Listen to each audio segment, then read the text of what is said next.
හොඳයි,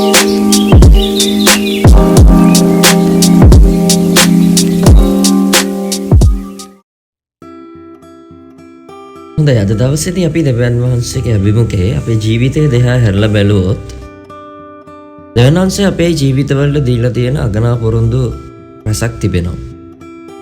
මොකද දන්නවද සෙනෙහවන්තය දෙවියන් වහන්සේ අපිට දෙන පොරොන්දු අතරින් අපිට දැනටම දී ඇති පොරොන්දුවක් තමයි අපිට දෙවියන් වහන්සේගේ වචනය කියනවා දෙවෙනි කොරින්ති 5 වෙනි පරිච්ඡේදයේ 17 වෙනි පදයේ අපේ දෙවියන් වහන්සේ දුන්න අනර්ග පොරොන්දුවක් ගැන අපිට මෙන්න මෙහෙම පෞල්තුමා කතා කරනවා. එබැවින් යමෙක් ක්‍රිස්තුස් වහන්සේ තුල සිටින්නේ නම් ඔහු අලුත් මැවිල්ලක්ය. පරණ දේ පහව ගියේය. මෙන්න සියල්ලම අලුත් වී තිබේ. දන්නවද යමෙක් ක්‍රිස්තුස් වහන්සේ තුල සිටින්නේ නම් පරණ සියල්ල පහව ගියාලු. සියල්ල අලුත් වෙලා තියෙනවලු. අපි වටහාගත යුතු ඉතාම අනර්ග යථාර්ථයක්ව තිබෙනවා මේ දවස තුල. දෙවියන් වහන්සේ අපිව වර්ධනය කරනවා විතරක් නෙමෙයි. අපි ඉන්න තැන් වලින් අපි ඉදිරියට ගෙනියනවා විතරක් නෙමෙයි. උන්වහන්සේ අපේ ජීවිතේ පරිවර්තනයකට ගෙනියනු ලබනවා. දැන් අපිට අනන්‍යතාවයක් තියෙනවා. මොකද්ද අපේ අනන්‍යතාවය? අපි ශ්‍රී ලාංකිකයි වගේ. මොකද දන්නවද දෙවියන් වහන්සේ ලෝකේ අනන්‍යතාවයට එහා අනන්‍යතාවයක් අපිට දී තිබෙනවා. ඒක තමයි අපි කිතුණුවෙක්. දෙවියන් වහන්සේ අපිට අලුත් පුරුදු දීලා තියෙනවා. අපේ පෞකාර ස්වභාවයෙන් එහා ගිය අලුත් පුරුදු අලුත් ක්‍රම දෙවියන් වහන්සේ අපිට දී තියෙනවා. දෙවියන් වහන්සේ අපිට අලුත් ජීවිතයක් දීලා තියෙනවා. අලුත් මනුෂ්‍යයන් අපිට හම්බ වෙනවා.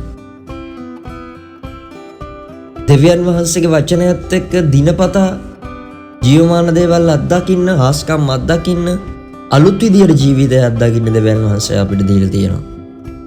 ඒ වගේම උන්වහන්සේ අපිට බලාපොරොත්තුවක් දීලා තියෙනවා. අනිකුත් මනුෂ්‍යයන් වගේ නෙමෙයි.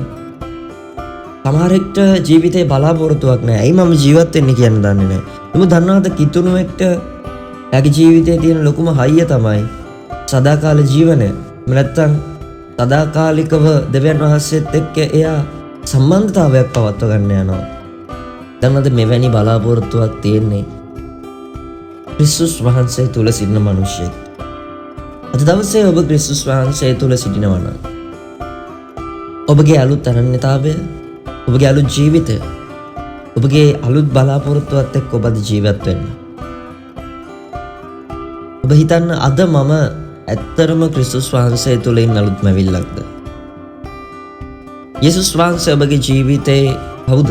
යේසුස් වහන්සේ මොනවද ඔබට ජීවිතේ කරලා තියෙන්නේ? අපි ආශා කරමු. ස්වාමිනේ ඔබ වහන්සේට අද දවසෙත් අපිව අලුත් කරපු නිසා ස්තුතිවන්ත වෙනවා.